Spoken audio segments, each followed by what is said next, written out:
सबको राधे राधे, जय सिया राम। मैं हूँ आपकी अपनी रेणु तिवारी ऑफिशियल में स्वागत करती हूँ। और मैं लेके आ गई हूँ बहुत ही प्यारी सी सुंदर सी एक जनकपुर की पारंपरिक गीत गारी गीत है। तो आप लोग सुने और अच्छा लगे तो शेयर करें और मेरे चैनल को सब्सक्राइब करना ना भूलें औधी लोकगीत सुनने के लिए। हथिया सजाए रामा घोड़ावा सजाए, यार चले हैं जनक जी के द्वारे। सीताराम से बनी अर चले हैं जनक जी के द्वारे। सीताराम से बनी जाई के पहुँचे जनक जी के बगिया, यार पे सूखल पेड़ हरे राई। सीताराम से बनी अरे सूखल पेड़ हरे राई। सीताराम से बनी हथिया सजाए रामा घोड़ावा सजाए, अरे पहुँचे जनक जी के द्वारे। सीताराम से बनी जाई के पहुँचे जनक जी के सगरा, सूखा सगरा भरी आए।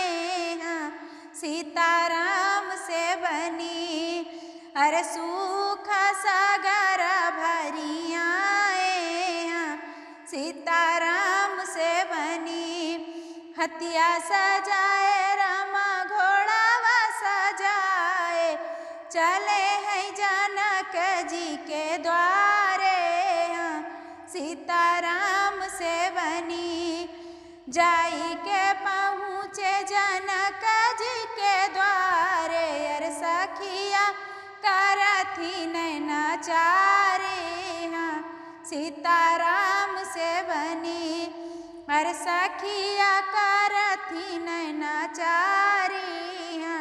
सीताराम से बनी हथिया सजाए रामा घोड़ावा सजाए, चले हैं जनक जी के द्वारे। सीताराम से बनी आए राम जी मंडप बीच बैठे, और सिया जी के मांग सजाए।